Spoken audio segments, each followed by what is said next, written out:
కుండా పస్తులు పడుకుంటే మిగతా వాళ్ళు హాయిగా బతకగలరా? మిగతా వాళ్ళు సంతోషంగా ఉండగలరా? ఒక్కసారి ఆలోచించు. తల్లిదండ్రులకు నువ్వు చేసే ఇదే పని న్యాయమేనా?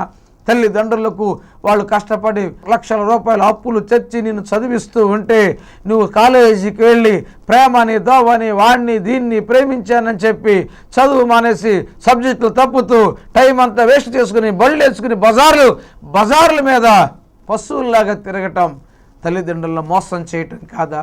నువ్వు చక్కగా చదువుకుని సంపాదించే వాళ్ళ అప్పులు తీరుస్తావని వాళ్ళకి చేదోడు వాదోడుగా ఉండి వాళ్ళకు ఉపయోగపడతాను ఉద్దేశంతో నీ జీవితంలో వాళ్ళ ఇంటి తాకట్టు పెట్టి కూడా వాళ్ళ కష్టపడి రిక్షాతోకి కూలి పనులకు వెళ్ళి కూడా కొంతమంది మరీ ఘోరంగా డబ్బులు తీసుకొచ్చి నీకు ఇస్తూ ఉంటే బళ్ళ మీద తిరుగుతూ షికార్లు చేస్తూ అమ్మాయిలను అబ్బాయిల ఎమ్మడ తిరుగుతూ ప్రియమైన దేవుని బిడ్డ వాళ్ళని మోసం చేయటం ఎంతవరకు సమంజసమో ఒక్కసారి మనసు పెట్టి నువ్వు ఆలోచన చేసి దేవుణ్ణి అడిగి నాకు ఈ సమస్య నుండి నాకు విడుదల కావాలయ్యా, ఆ నరక కోపంలాగా ఉన్న నా ఇల్లు పరలోకంగా మారాలయ్యా అని చెప్పి గనక నువ్వు దేవుణ్ణి అడిగినట్లయితే తప్పకుండా దేవుడు నీ జీవితంలో కార్యం చేస్తాడు.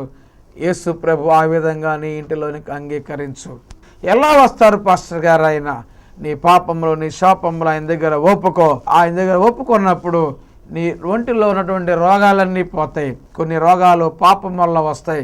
ఇక్కడ పక్షవాయువు కలిగిన ఒక వ్యక్తి ఉన్నాడు. 2 కాళ్ళు పనిచేయట్లేదు, 2 చేతులు పనిచేయట్లేదు. 4 మనుషులు ఎత్తుకుని ఆయన దగ్గర తీసుకొచ్చాడు. ఆయనతో అంటున్నాడు, నీ పాపములు క్షమించబడి అని చెప్పి. విశ్వాసంతో నువ్వు దేవుని మందిరానికి వచ్చినట్లయితే, విశ్వాసంతో యేసయ్యకి ప్రార్థన చేసినట్లయితే దేవుడు చెప్తున్నాడు, అయ్యా నీ పాపముల కొరకు నేను ప్రాణం పెట్టానని దేవుడు చెప్పాడు.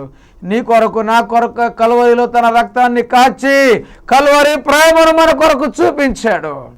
ఆయన ప్రేమ ప్రాణం పెట్టిన ప్రేమ, ఆయన ప్రేమ రక్తం కార్చిన ప్రేమ, ఆయన ప్రేమ ఉమ్మి వేసిన క్షమించే ప్రేమ, ఆయన ప్రేమ మేకులు కొట్టిన క్షమించే ప్రేమ, ఆయన ప్రేమ బల్యంతో పొడిచిన క్షమించే ప్రేమ.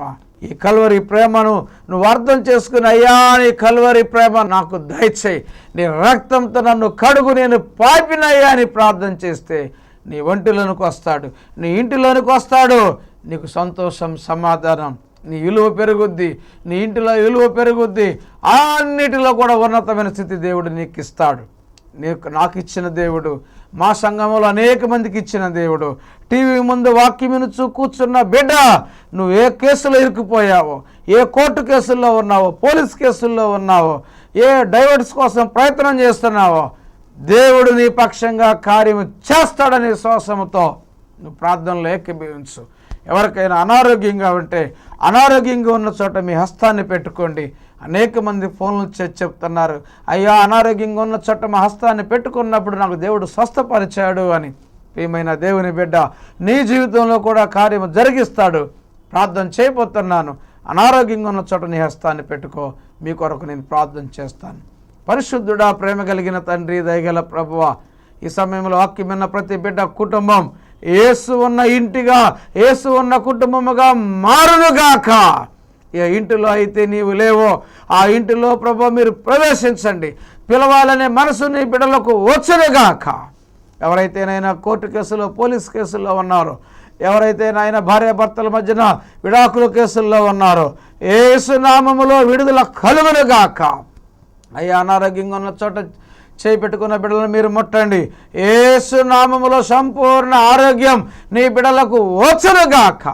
బిడ్డల పట్ల నీ కార్యము జరిగించి మీరే మహిమ పొందమని, పాపములు క్షమించి ప్రతి బిడ్డను స్వస్థపరిచి మీరే మహిమ పొందమని యేసు పరిశుద్ధ నామములు అడిగి వేడుకొంచున్నాము తండ్రి. Amen, amen, amen. ప్రియమైన దేవుని బిడ్డలారా, ఈ నెలలో 18వ తేదీన ఏర్పాటు చేశాం పాస్టర్స్ ఆర్డినేషన్. ఇది international marriage licence brothers, pastor గారికి మాత్రమే. తప్పకుండా ఇది తీసుకోండి. ఇది సుప్రీంకోర్టు దగ్గర నుండి వచ్చిన ఆర్డర్ కాపీ కూడా నా దగ్గర ఉంది. ఎటువంటి మోసం లేదు. మీకు లైసెన్స్ కావాలి, మీకు ఒక విలువ మీకు పెరగాలి అని అంటే నాకు ఈ ప్రోగ్రాం అయిన తర్వాత మీరు ఫోన్ చేయండి. ఆ డీటెయిల్స్ అన్నీ మీకు తెలియజేస్తాను. అలాగే నూజివీడు పరిసర ప్రాంతాల్లో ఉన్న బిడ్డలకు శుభవార్త. నూజివీడు ప్రాంతంలో కూడా వారంలో 2 సార్లు నేను వచ్చి ఆరాధన నడిపిస్తున్నాను. ఆ సమయాలన్నీ మీకు తెలుసుకోవాలంటే నాకు ఫోన్ చేసి అడగండి.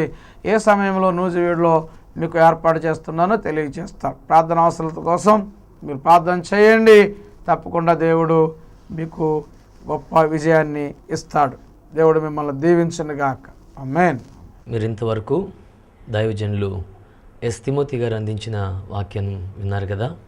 మీరు పొందిన ఆధ్యాత్మిక మేలులు మాతో పంచుకునవలసిన చిరునామా కల్వరి ప్రార్థనా మందిరం, క్వారీ రోడ్, గుణదల, విజయవాడ 5. మీ ప్రార్థన అవసరతలను మాకు తెలియపరచవలసిన మా ఫోన్ నంబర్స్ 9246475686. మా ల్యాండ్లైన్ నంబర్ 0866 24 555 39.